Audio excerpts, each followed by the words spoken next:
Les relations florissantes entre le Mali et la Russie continuent de s'épanouir, comme en témoigne le voyage officiel du président malien de la transition en Russie. La visite du général Assimi Goïta, prévue du 22 au 26 juin, promet d'être un événement marquant. L'un des principaux objectifs sera de rencontrer le président Vladimir Poutine afin de discuter d'un large éventail de questions, notamment la collaboration dans les domaines de l'énergie et de l'agriculture, ainsi que la coopération militaro-technique. L'intention de cette visite a été annoncée dès le mois d'avril lors d'une réunion des ministres des Affaires étrangères des deux pays. Je tiens encore une fois à réitérer la gratitude du Mali à la Russie pour son soutien constant et sans réserve à notre pays. Je dois dire que la Russie a été à certains moments pratiquement un des seuls ou le seul partenaire à défendre le Mali, y compris dans des circonstances où même d'autres pays africains ont été assez hésitants à nous apporter un appui.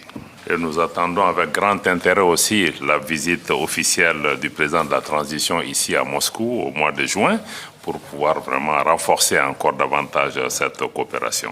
L'administration Goïta a stratégiquement cultivé de nouvelles alliances qui s'alignent sur les intérêts nationaux du Mali en rééquilibrage de la politique étrangère qui souligne l'importance croissante de la relation avec la Russie. Ce réalignement stratégique s'inscrit dans le contexte de l'influence croissante de la Russie sur le continent africain. Ce n'est pas la première fois que les deux dirigeants se rencontrent. Les présidents Poutine et Goïta se sont déjà rencontrés lors du sommet Russie-Afrique qui s'est tenu à Saint-Pétersbourg en juillet 2023. Lors de cette première rencontre, le président Poutine avait explicitement reconnu le Mali comme un partenaire crucial dans la région. En réponse, le président Goïta a exprimé sa gratitude pour le soutien de la Russie pendant une période difficile pour le peuple malien. Nous voyons le Mali comme l'un des principaux partenaires de la région et partageons votre intérêt pour le renforcement qualitatif des relations bilatérales. Nous tenons à mettre l'accent sur la communauté de vue de la Russie et du Mali sur les principaux problèmes internationaux et régionaux. Naturellement, nous attendons avec impatience à ce que nous continuions à plaider solidairement, comme nous le faisons aujourd'hui, en faveur du respect du droit international et du maintien du rôle central de l'Organisation des Nations Unies. Le Mali écrira sa propre histoire avec des amis et des partenaires sincères comme la Russie. Monsieur le Président, je me félicite de la qualité de la coopération dans les domaines stratégiques comme les infrastructures, l'agriculture, la santé, l'enseignement supérieur et la recherche scientifique, la géologie et les mines, ainsi que la défense et la sécurité.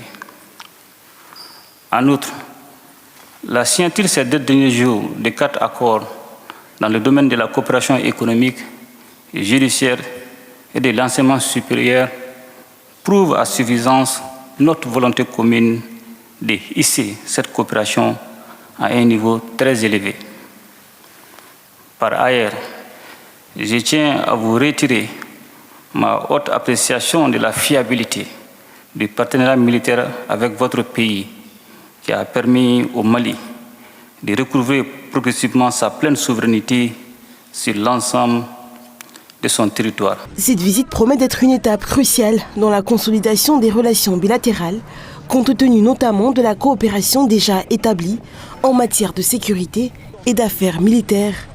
Le président Goïta prévoit également de rencontrer la diaspora malienne en Russie, soulignant ainsi sa volonté de s'engager auprès de ses compatriotes à l'étranger. L'importance du Mali en tant que partenaire clé de la Russie en Afrique de l'Ouest est indéniable. La croissance remarquable du commerce bilatéral, qui a été multiplié par 27 en 2024, est une preuve supplémentaire du renforcement de ces relations. Cela inclut la fourniture substantielle de céréales et d'engrais sur la base de subventions, ainsi que la fourniture anticipée de produits pétroliers et d'autres biens stratégiques. En complément de ces efforts bilatéraux, Moscou fournit régulièrement une aide humanitaire par l'intermédiaire du Programme alimentaire mondial des Nations Unies.